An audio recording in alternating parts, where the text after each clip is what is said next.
Well, good afternoon, everyone, and welcome to this week's episode of It's Easy, Son. Your journeys onto your life purpose. Today, I am super excited because joining me is none other than Dr. Dorothy Cowser Yancy. Now, Dr. Yancy is not only my mentor and career coach and so much more, but I want to say from the outset, she is joining us today to share with us, but she's doing this for me as a favor because she's not one that speaks a lot about her accomplishments and her works. But as I spent time with her and listening to some of you asking, when are you going to get Dr. Yancy on? Well, she's here today. And I'm so gracious and thankful that she has decided to do this. She doesn't do this often. So I feel very humbled and blessed that she will join us today. Like all my other guests, you are in for a treat because you'll get to hear from one of the nation's leading voices in higher education. I'm extremely biased when it comes to her because of what she has done for me in my career. But today, I just want the audience, you guys, to hear from her. It's interesting because a number of folks have called and said, Gerald, when is Dr. Yancy going to be on? Well, she's going to be on with us today.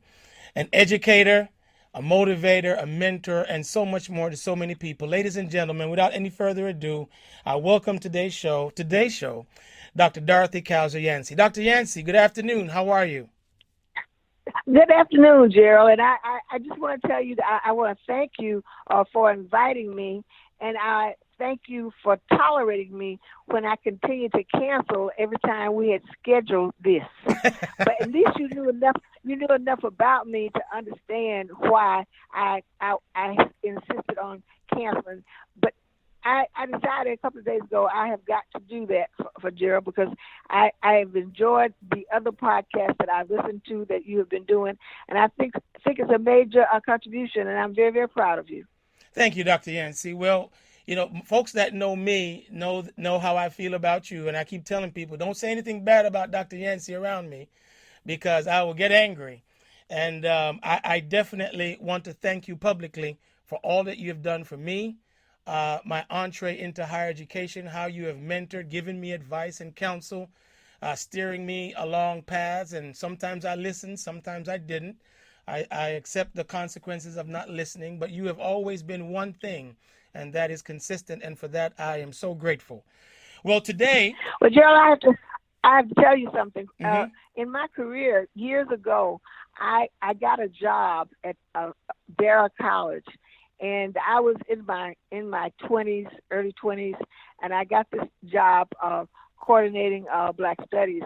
And the dean of the college and Sister Burke, who was the president, sat me down and explained to me that I was very young and I was getting this job, and all these senior people were being sort of not being considered, and that I had to promise them that in my life and in my life's work, I would always pull up young people when I saw them because that was going to be part of my destiny, and I believed them. And I can remember seeing you for the first time at a UNCF meeting, and we were having the audit presented to the president, and I saw you get up and present the audit, and you were working for an auditing firm, and I was just terribly impressed. And then the next thing I knew, you were working for UNCF, and then you were doing the Gates Fund and all that. And I said, that young man is going places. And when I needed a CFO, I got on the phone and called you. Yes, ma'am. I remember. I remember so much.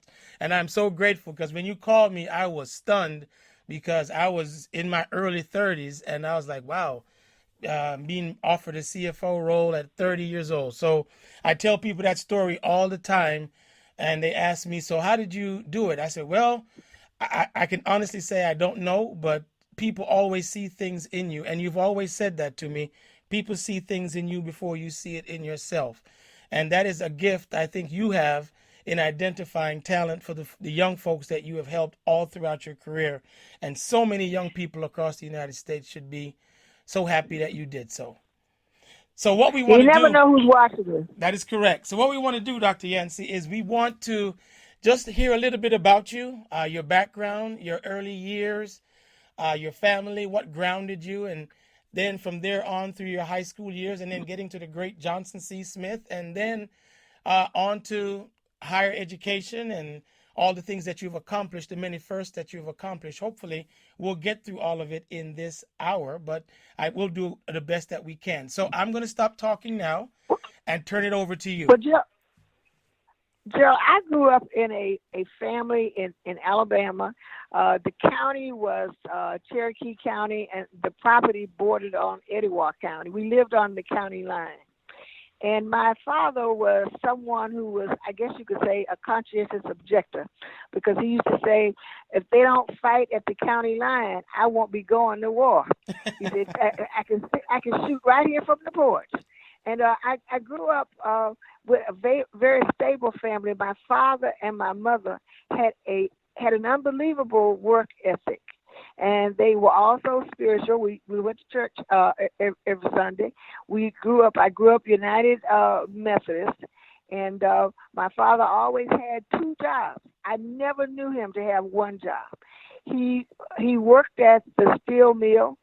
At Republic Steel Mill was the name of it, and he also had his farm. And I remember as a child when he had 10 acres, and then he went from 10 acres to 200 acres. I remember when he bought the 200 acres, and we were in the segregated South, and he had to let the white man sign it as if he was buying it. And it was years later before the property was signed over to him, even though he was paying the mortgage every year. So I grew up in a segregated South where you knew that you were black, and you knew that there were white people, and you knew that they were given all kinds of special treatment. I grew up with white friends, little white boys. We played together, but we knew we couldn't go to school together. And they used to show me their books, and I showed them mine, and my books would be out of date and out of print, and they would be very upset about it. So I grew up with these kids called the Coley Boys. And it was a very interesting childhood, just to be very honest with you. Very few black people in my county. It was a very small county in terms of black people. As a matter of fact, when I finished high school, there were only 17 people in my class. And during that period, there were only 400 black children of school age in that county. So it was the northern part of the state, and we lived near several counties where white people had fought for the Union, and some of the family had fought for the Confederacy. So the things that I read about later in history books, I had seen growing up. Wow. So you actually lived it in terms of seeing what we're That's now right. seeing coming out and people talking about. You actually lived through that a little bit. We were segregated, and in some instances, we went to church together. I can remember going to my white friends' funerals and things like that. My mother's best friend was this white lady. Her name was Allie Baker, and she considered herself my white mother. And I never will forget when I went to Johnson C. Smith and I was in the civil rights movement. I came home and she said, they're just lying all over town about Bonnie saying she's up there protesting and joining some NAACP. I told them we taught her better than that. She's not doing that. I thought it was funny because I was right out there in the streets. You were in the streets because you are also known for the advocacy work you did. So what about high school? So you had a segregated high school as well? Of course, I had a segregated high school. My high school experience was fairly interesting. I grew up before Brown versus the Board of Education. I vividly remember the Supreme Court decision that schools had to be integrated at deliberate speed. Well, that was in '54. But the irony of it was, our school was in bad shape. We had a little cinder block school, and they had petitions that were I can't think of what you call it, but people used it in a house for walls. Mm-hmm. But we had those little petitions between to create a classroom in the auditorium. Now just imagine 3 classes in the auditorium just divided by these little partitions. Wow. That then moved over so you could have. Oh yeah, it was really bad. The poor principal had to order movies. And then we would pay to go to the movies and have our popcorn. We had them at schools, and then they played them in the communities. And in '54, they decided to build us a high school because I guess they thought we were going to decide it was time for us to go to their high school. And so the school was built but it was built without many of the accoutrements that you would need. It is now the trade school. But I remember all of this. And I remember this Alabama politician saying he was going to send us all back to Africa. And we had a big discussion about that on the school bus because I rode the bus to school. They had no heat on it. Our bus had no heat. The white kids had heat. And I remember we had a big discussion one day, and I remember telling them they'll never send us back to Africa. They can't afford to pay for the schools we got. How are they going to have enough money to send us all back to Africa? And we thought about it, and we laughed because rationally it was not possible. They didn't have any money to send us to Africa. So your high school experience I would take it that it was a good one, even though it had the challenges. It was a good one. I had some of the best teachers in the world. As a matter of fact, my science teacher in middle school was what had been taught by George Washington Carver. That was his professor. I was taught by teachers who had gone to Alabama A&M and Alabama State. That's where most of them had gone to school. And they were very good, and they worked on their masters in the summer. Most of them ended up getting their master's degrees. And we were in this little rural place with very good teachers. It's just hard to believe. I remember one, her name was Mrs. Cunningham. She was most impressive. She taught home economics, but she taught us how to do physics and everything else in home economics. And she also taught us how to dress and how to carry ourselves and how to walk up and down steps and all this. And the joke was, why are we learning how to walk up and down steps? And she says, well, one day you might go to the White House, and you do not want to be looking at your feet when you walk up those steps because ladies don't look at their feet. We thought it was crazy. Well, eventually I did get to the White House, and when I got ready to go up those steps, I said, oh, Miss Cunningham, I cannot look at my feet. And I did everything that she had taught us to do as kids. And when I saw her and told her, she was just so happy that she had taught us a lesson of life. And it was just amazing. We had parties, and we served. Are you ready for this? We served hors d'oeuvres at our parties. She made us make those hors d'oeuvres, and we would serve them, and we would do meals, and we had to set the table appropriately for those meals. I mean, she taught us that certain lessons of life, along with learning how to do the things you were supposed to do.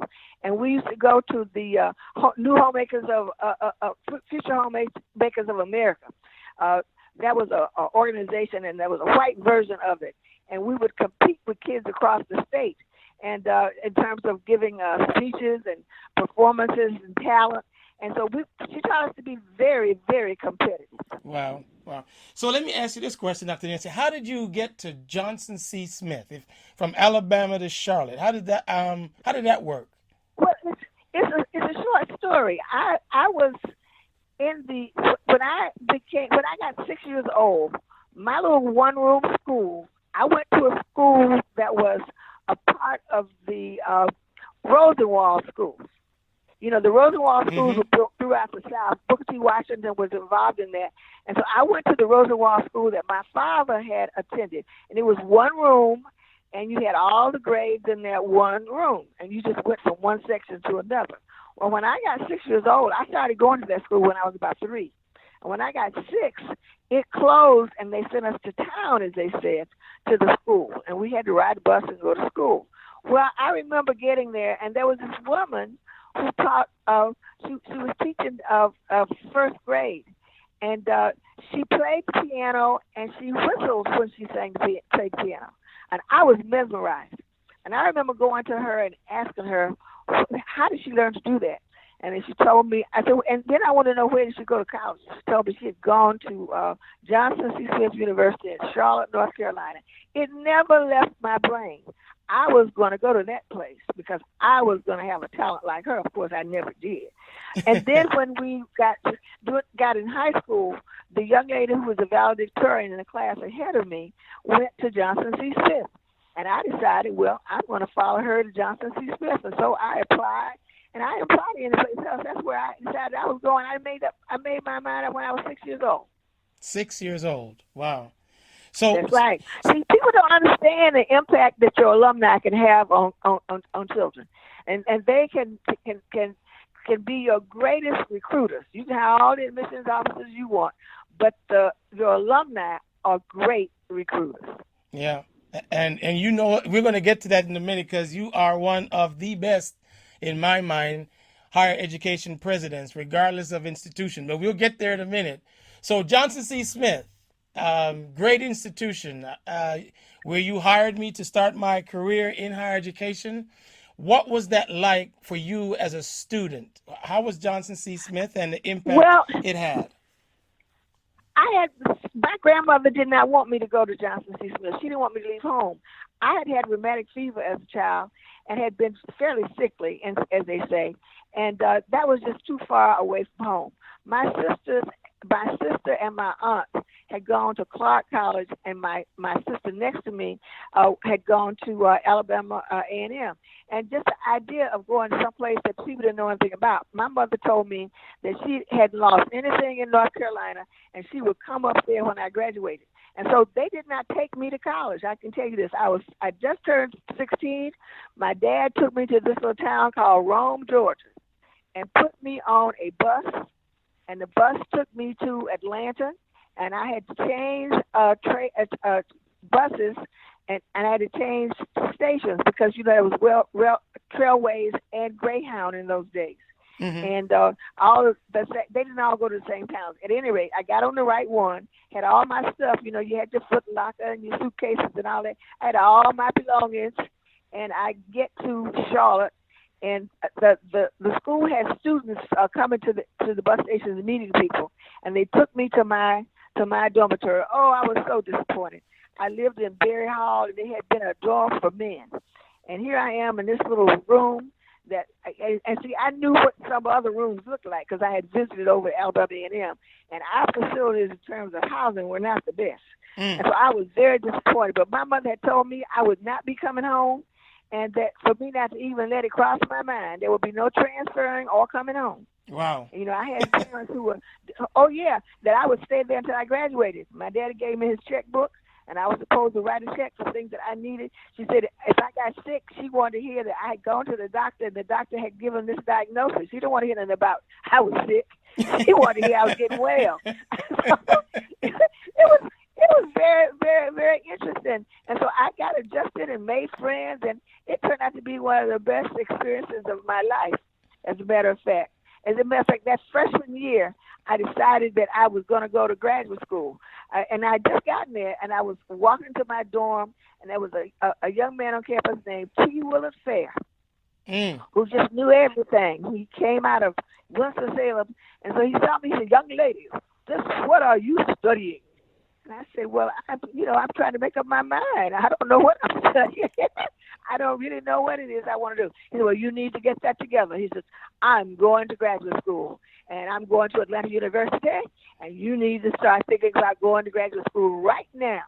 And I never let that leave my mind. I was impressed by him like I was Mrs. Simpkins when I was 6 years old. Well, it's funny story is I spoke to Mr. Fair about 2 weeks ago and asked him if he will come on the podcast, and he said he would. So you raising his name here raises some expectations for T. Willard Fair joining us in the future.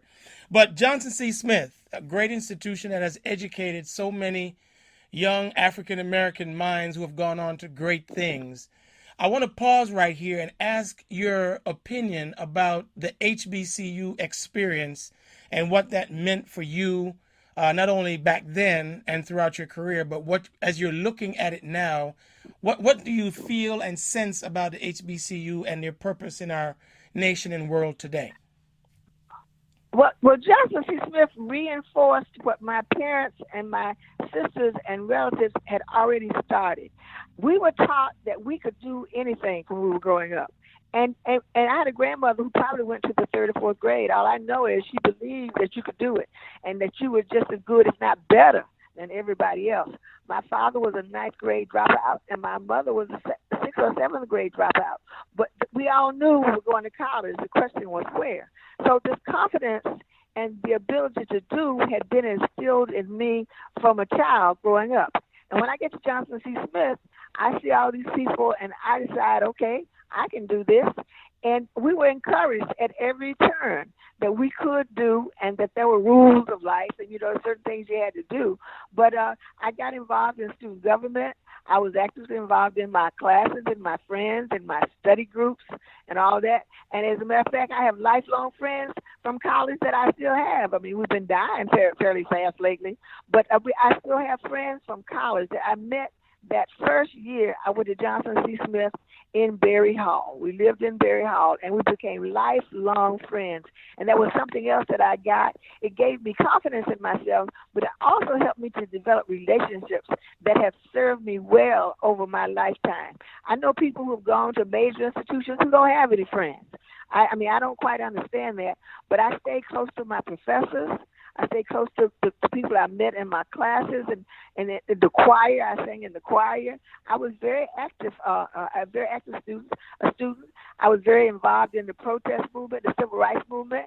I protested on Tuesdays and Thursdays because those were my light days for classes. I didn't have a lot of classes on those days, and we dressed up, like we were going somewhere.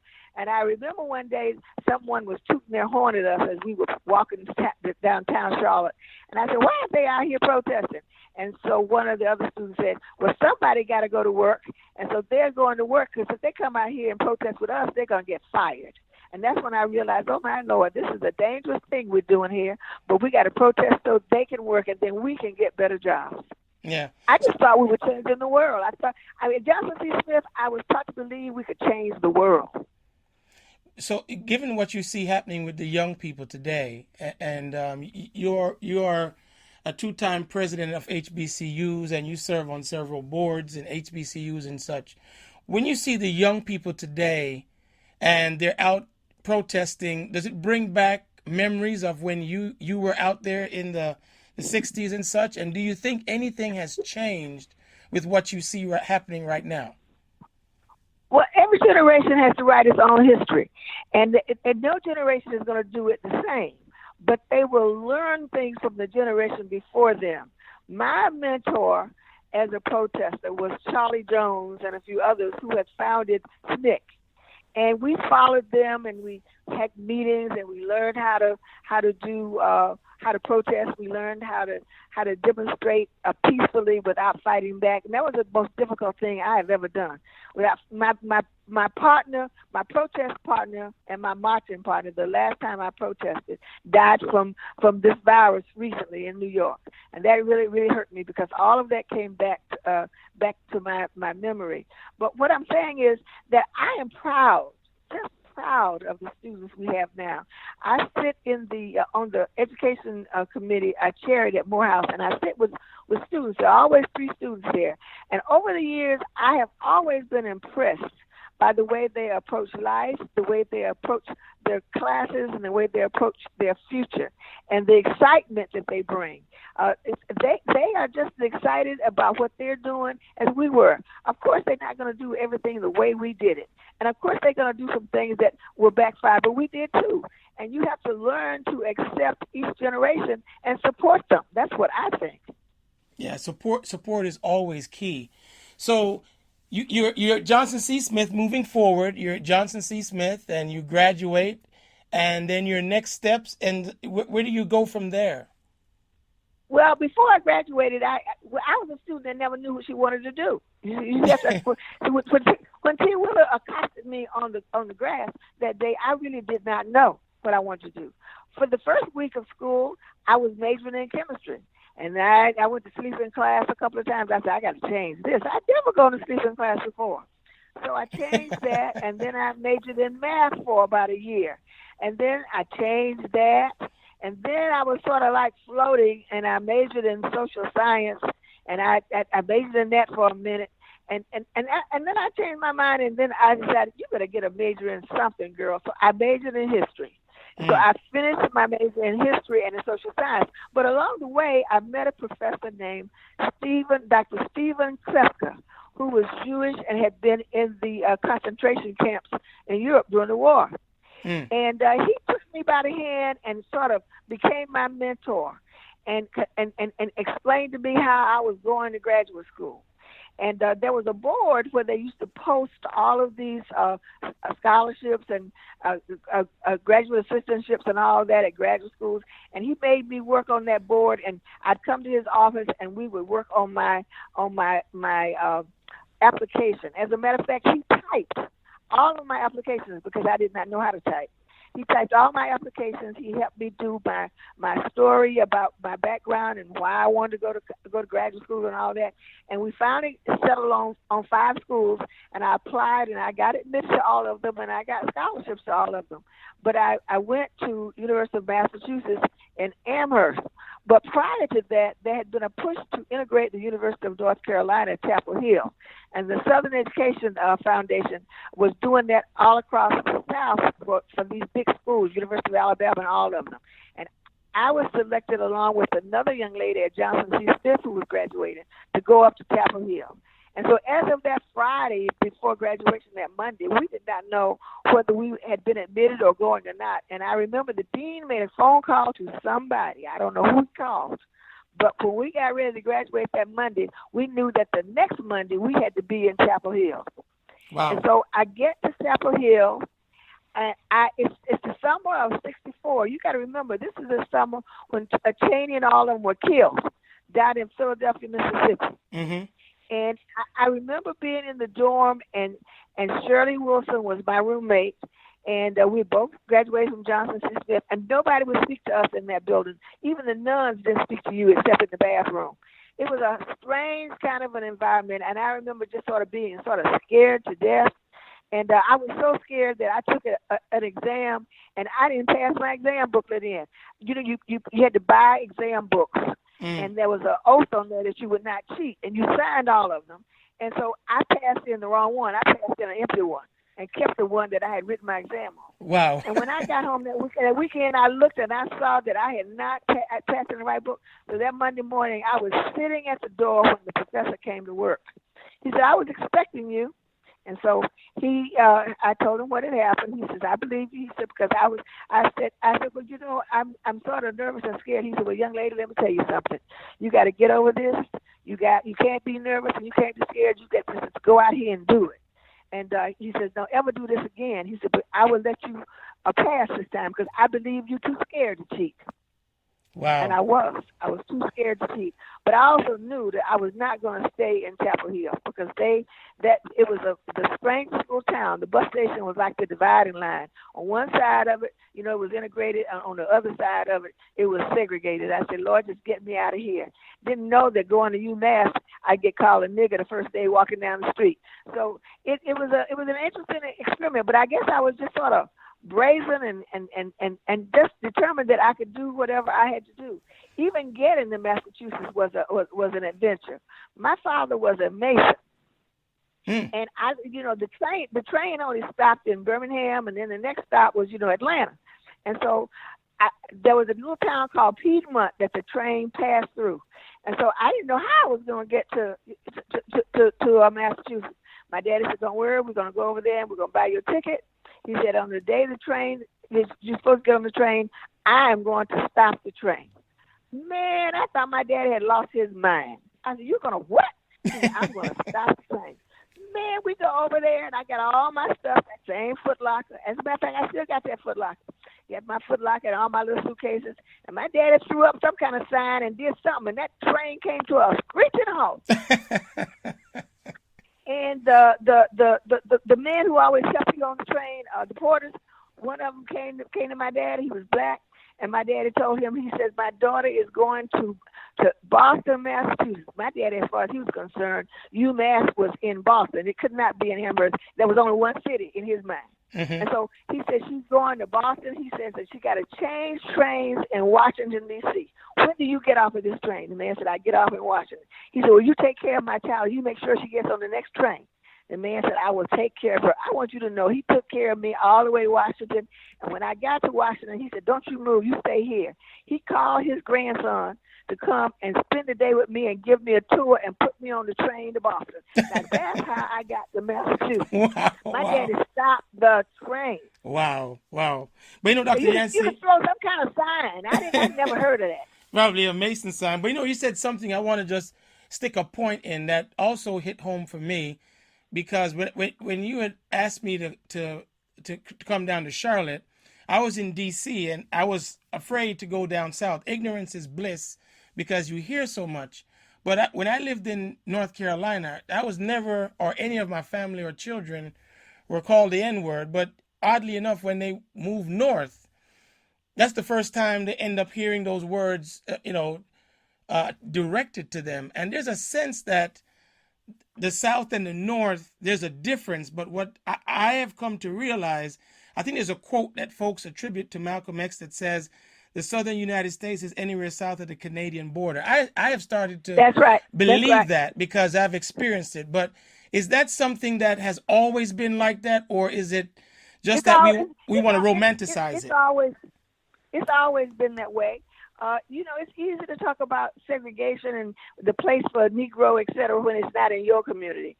I just know I grew up in the South, and I knew what the rules were, and I understood all of that. And I can remember going to Sears and sneaking to drink water out of the white fountain because I figured it must be cola. Why else would they have two fountains? I can remember doing all these things. Wow. And I can remember as a child, my father had a big farm. I mean, he grew over 300-400 acres of things, and there would be cotton and corn and all that kind of stuff. And when I was 9, I started keeping his books of weighing how much people picked and all that, and I paid them at the end of the week. And when I got to be 12, he sent me to the bank to pick up the money to pay people with. But I knew what I had to do. But there was this one white man I remember when I was a child. I had picked 100 pounds of cotton, and I was 6 years old. Wow. And he was talking about, what you going to do when you grow up? I said, I don't know, but I'm going to college, I think. And he said, college? What's that? And so I knew then that I was smarter than he was, and I was very excited about it. So, Dr. Yancy, so you get through Johnson C. Smith and Amherst, and then you go on to do your PhD. Where did you do your PhD work?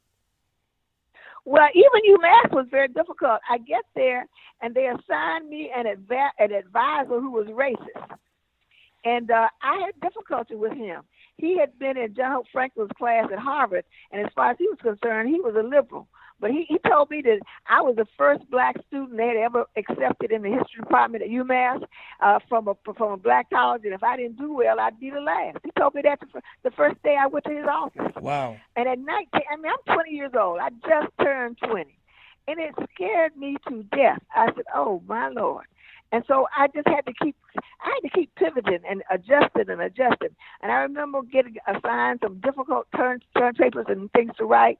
And I remember writing to my old professor, Dr. Klefka, and he kept up with me, and he would send me suggestions of resources and of books that I should check on this topic and on that topic. He seriously helped me my first semester at UMass Amherst. So I had to have someone I could talk to. And the only other person I could talk to in the history department was a professor who had been at University of South Carolina. And they had chased him out of the University of South Carolina. And I guess he just knew that I needed some support. And he was very good. And the professor that I was the student assistant for, because I had a graduate assistantship, I graded his papers and all that. And he was fairly helpful. He was a Columbia graduate. He was really writing his dissertation. But he turned out to be someone that was very nice. And years later, he became the department chair. But he was a soul that you could talk to, you know? Yeah. But it was a lonely place. I had a room. Eventually I got a roommate. We had an apartment. Her name was Carol, and she and I were the same age. She had graduated from Fisk, and there were about 30-something black students in all of UMass Amherst. And of course, we used to have the parties at our apartment, but we all got to know each other. And it was we created a community, and it was a community of support. And you got to have a community of support no matter where you go. I learned that at college, and I learned that at Johnson C. Smith, and I learned it at UMass Amherst, and I never forgot it. Well, after I left there, I got a job. I went to work in Albany, Georgia, and that in itself was an adventure.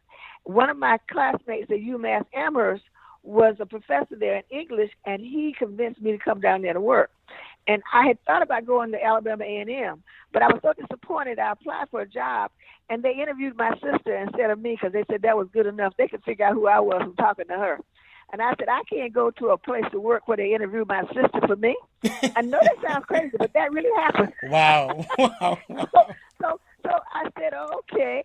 And so I get to Albany, and getting a place to live was interesting.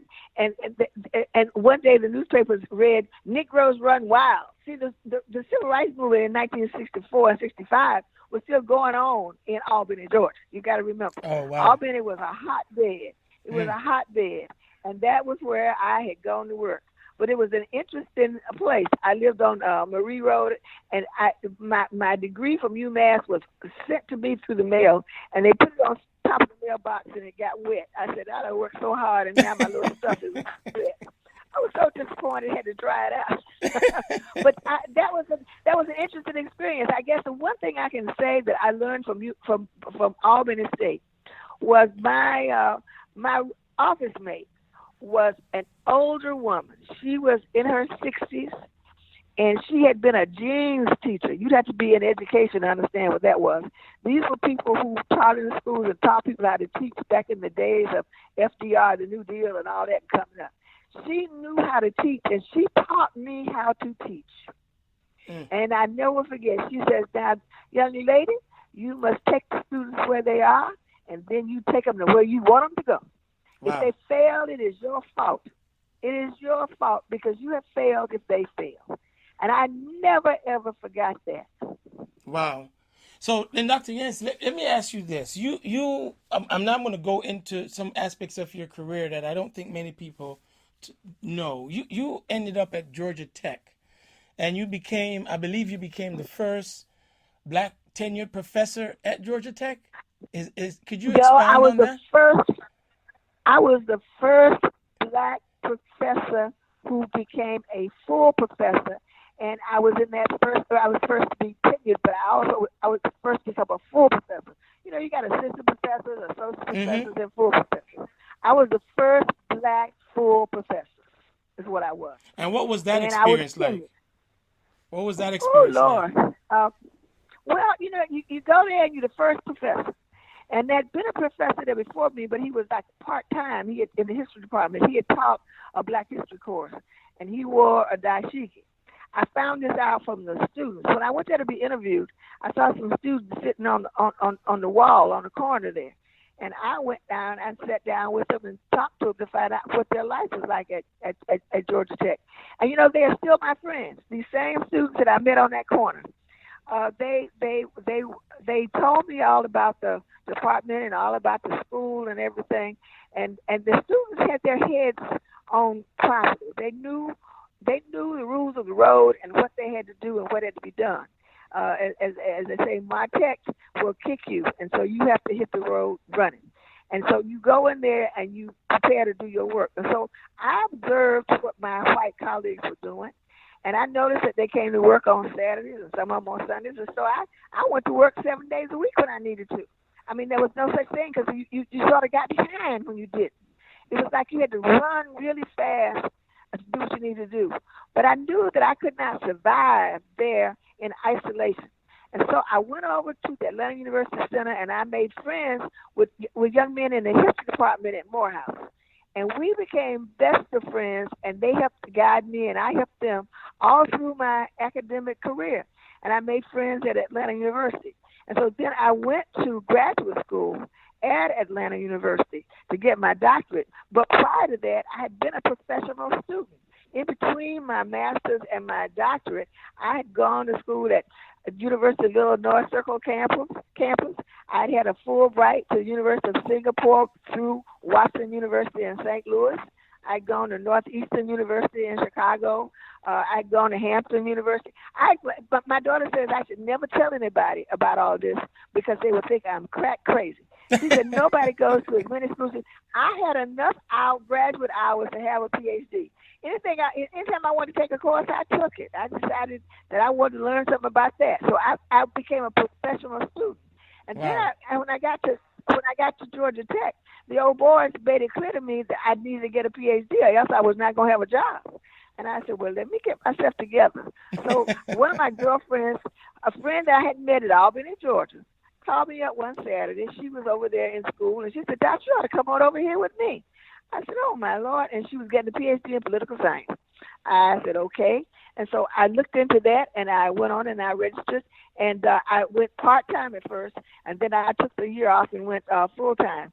Because since all my classes that I had taken, none of them counted after the master's because they were just scattered around, you know. Mm-hmm. When you're just going to school for the fun of it, you're taking anything you want to take. So I couldn't count any of that. So I had to get my political science stuff all in, and that turned out to be an experience. And I enjoyed my days at Atlanta University. I really, really did. We had some great courses, and we had great professors.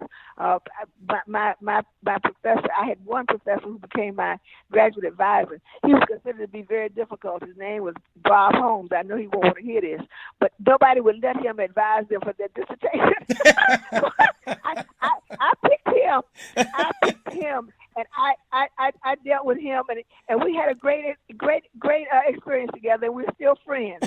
But I mean, he was difficult. But I said, you know, he can't be but so difficult. Yeah. And the other person that over there that was impressive over there was a man by the name of Dr. Mac Jones. And you know, Bomani Jones, that's on TV. Yeah. With the sports show, that's his father. Oh, and the okay. young lady who just wrote the American. What is it? The American Marriage or whatever. She was Oprah's book of the month. One of those books. Mm-hmm. And that's his daughter. Anyway, that was my professor. As a matter of fact, he came to Johnson C. Smith several times to lecture in the honors columns. Yeah. But I had a great experience. At Atlanta University. Great experience. Wow. And as a matter of fact, one of the things that I remember the most is us protesting about police brutality in Atlanta. See how things just turn around, come around, the things circle. Come around. Yeah. It comes to be a circle. We protested about police brutality. Wow. So, Dr. Yancy, with the time we have left, we have about 15 minutes left. Now, your career in higher education is legendary.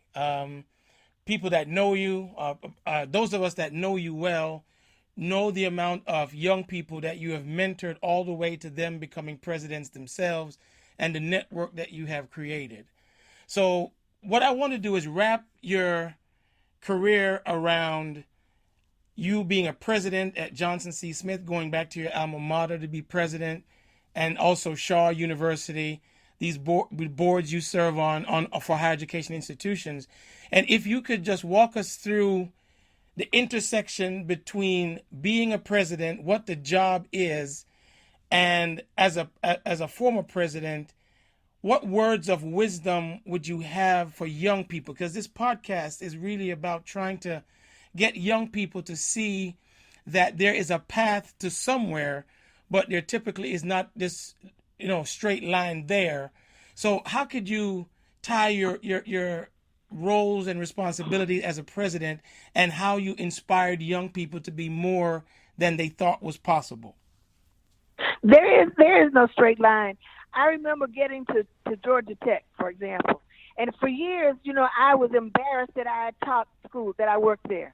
I would say it so fast that people thought I was saying Georgia State because it was just impossible to imagine a black woman at Georgia Tech.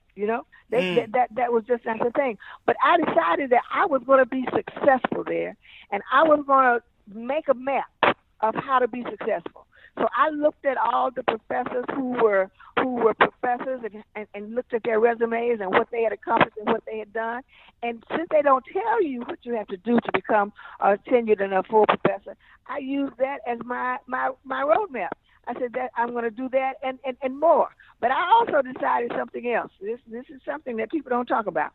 Everybody needs a cloud of witnesses.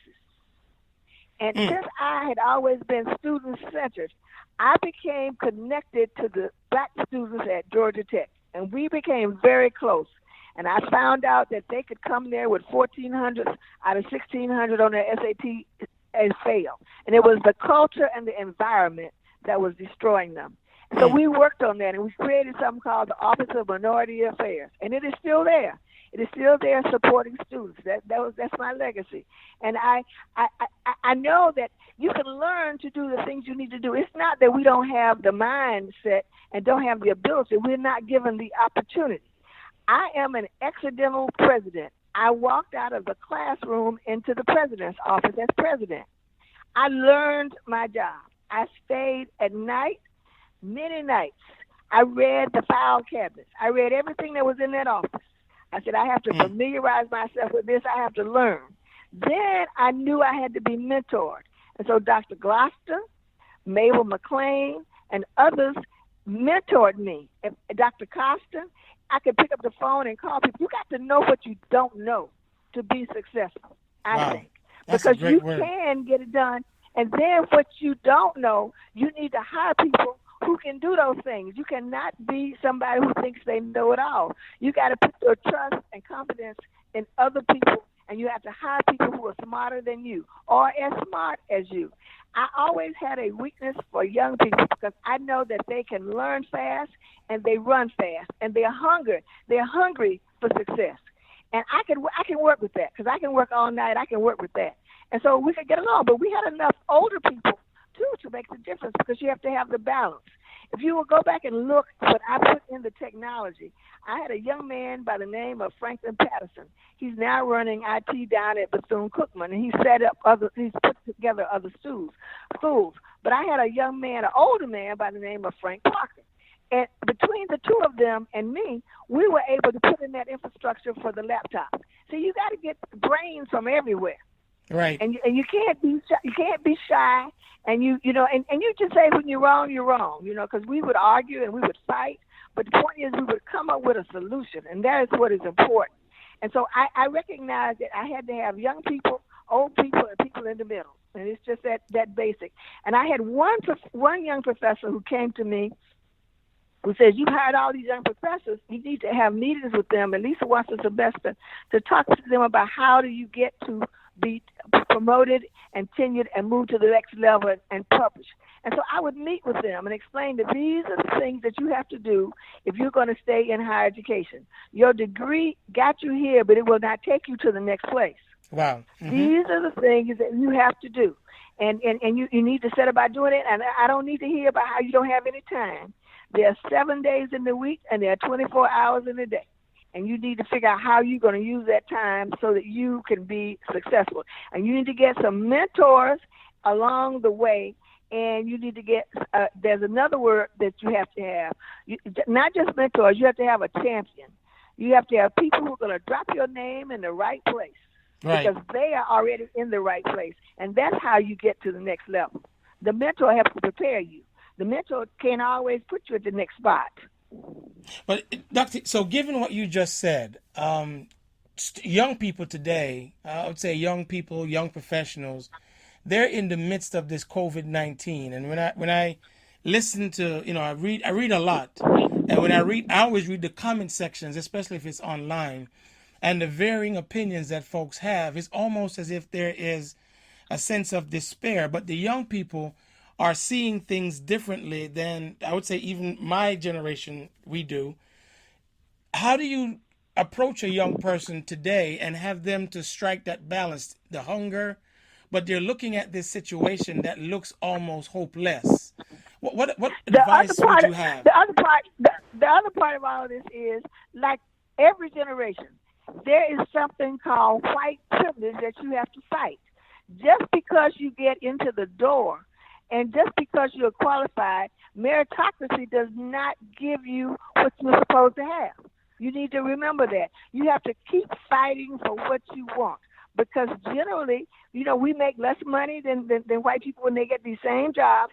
Black women make less money than white men and all that kind of business, and we're not treated the same. And even if you look at college and higher education, if you working in white schools, the students give lower evaluations to black professors. They've always done that. I'll give you an example. I used to team teach with a fella in an auditorium that had 200 students in it. And one of the questions on the faculty evaluation was chalkboard technique.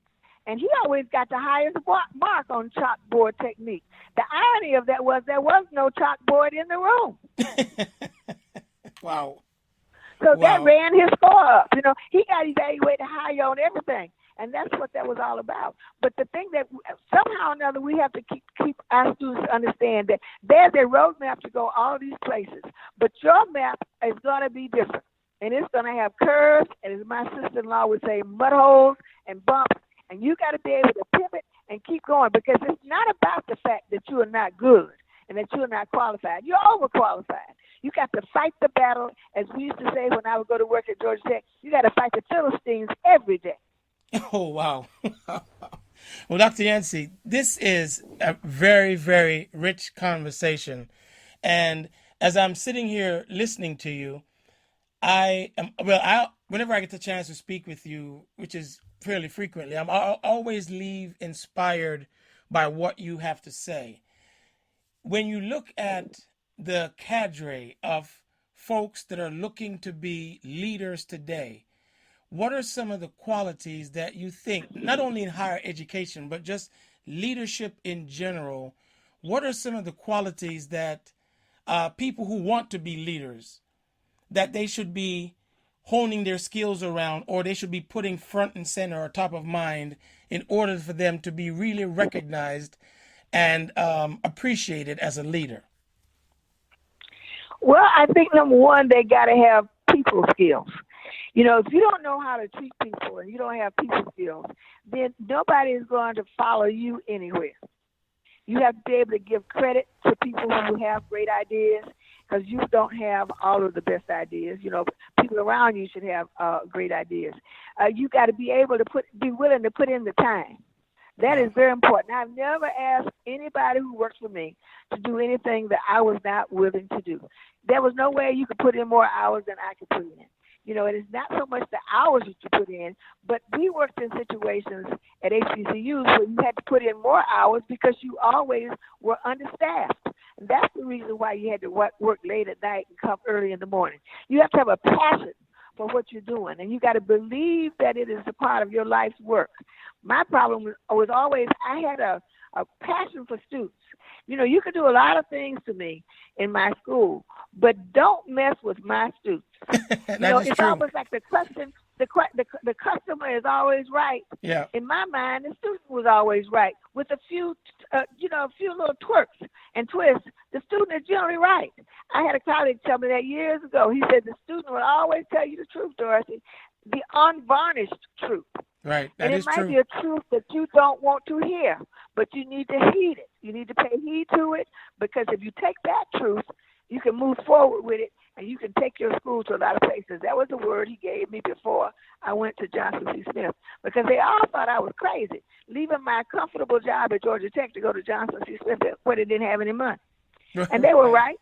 Yeah. They kept my office there for 2 years for me to come back to when I failed. They just knew I was going to fail so I could come back home. So it was a great experience. But I think that leaders need to think about what it is that they expect in a leader that they're going to follow.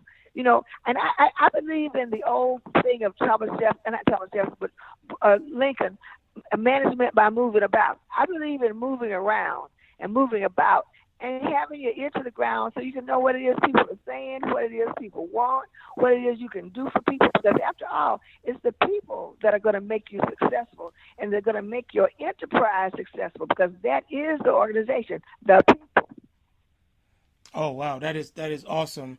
In the little time we have left, Dr. Yancy, I want you to touch a little bit on just the HBCUs and their place in history today.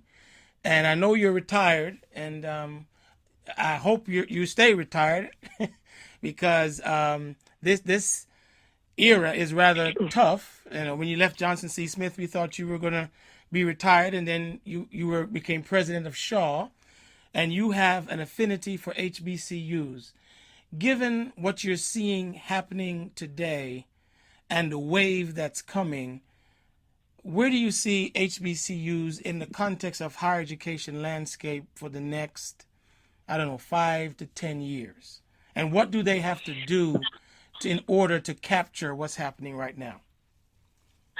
Okay, HBCUs have to pivot in order to stay relevant. I think that if HBCUs did not exist, we would have to create them, because the contribution that they make is immeasurable. the students that they take and they send on. I mean, I was a good student when I went to college, but I would have never had the confidence and the ability to believe that I could go forward and do things if I had not gone to that HBCUs and where people instilled the value in me. I had a guidance counselor told me I was going to be president of Johnson C. Smith, and I asked her if she was crazy. I thought she was drunk or something, but I remember her telling me that. But see, if I had been at University of Alabama, they would have told me I was going to be president of nothing. And so I'm saying that they play a particular special role. We don't have to worry about being president of the senior class, a member of student government and all that, because it is our student government, and we run all of that. We don't have to worry about that. But in some of our institutions, you're doing good to even get to be on the committee, let alone run the committee. So what I'm saying is our schools have got to figure out how they're going to survive, and this business of not having money is not going to work.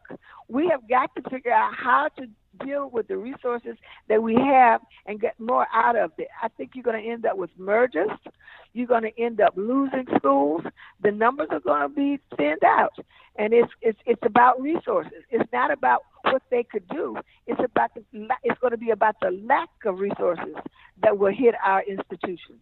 And we've got presidents who are going to have to learn how to make. They already make sacrifice, but they're going to have to make some more. And we're going to have to recruit students to come. And just like we had to spend all this money on on teaching online when COVID hit. But these people, I've been telling the schools that you've got to have things online for a long, long time. As a matter of fact, when I got to Shaw was better prepared online and get students teachers were getting certifications to teach online than Johnson C. Smith was. And we had been working on it and had quasi classes. But the point of it is that I marvel at how our schools were able to turn on a dime and put in the online courses within a 2-week period. Yes, and get their students through the semester and get them to graduate. Our faculties all across the board stepped up like I knew they could. We've gone to the same schools everybody else has gone to. We know how to do, and we can do. It's just that we've not always had the resources that we needed to do the best job. But we've done a job, a yeoman's job, with the little bit that we had. I've always wondered what my Johnson C. Smith could have done when I was a student if they had all of the resources. What could it have been?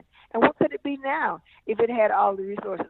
I know that it is good now and it produces a great product, but just think about what we could do.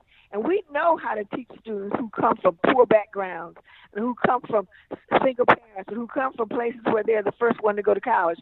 People need to start looking at what we do and figuring out how they can educate our population, because it can be done.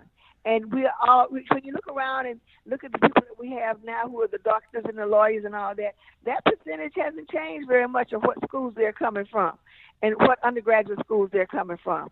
And all of that is important. What we've got to do as a community is learn how to support our HBCUs. Mm-hmm. I used to always say at Johnson C. Smith, I wish I could threaten all of my alumni with hell, that if they didn't donate to Johnson C. Smith and type, I was going to make sure God put them in hell. But I couldn't do that. Just think about it. Just think about it. That should be as much of our HBCUs should be as much of our religion as our churches are. Wow. That is a powerful statement, and it is so true, considering that most of our private HBCUs were started by the church. That is so true. That's right. That is so true. Well, Dr. Yancy, we are at time, and I have a number of questions and things on my list here, but we could be on the phone for hours. And I want to pause and just say again, thank you for taking the opportunity to do this with me. And I know you've shared quite a bit, and to have you share that much with the audience today, I think is a blessing. And I just want to say thank you again from the bottom of my heart. I will give you the floor to close. Any closing comments and words of wisdom that you'd like to leave with us as we close for today? No, I've enjoyed this, Gerald, and I'm sorry that I put it off so long. And at some point, we do need to finish the part on higher education and all that. So you have time, we can get around to that one day. But this has been a wonderful afternoon, and I want to thank you for what you're doing. I listened to the tape of I listened to the Bishop Alexander when he was doing his, and I was just totally impressed. And I just want to thank you because you keep coming up with ideas, and I think that is wonderful. Well, thank you, Dr. Yancy. I tell people all the time there are two people in the course of my career that I always go back to look for inspiration of what you guys shared with me and told me. And it's you. What you are one of them, obviously. And the second is Bill Gray and Cornell Moore and folks like that. My kitchen cabinet of mentors. And I just want to say thank you publicly yet again, and just say we will have another follow-up, because I can imagine with the responses from Bishop Alexander's visit with us last week and your visit today, there's so many more questions I know people are going to ask about the higher education space. And I'd love to have you come back again to share with us your thoughts and ideas about where we can go from here. So, ladies and gentlemen, with that, I think this might be part one of a several-part series with Dr. Dorothy Cowser Yancy. And I want to say to you, have a great week, and we'll see you next week. And remember, this is It's Easy, Son. Life lessons along your journey to your promise. And we'll see you next week.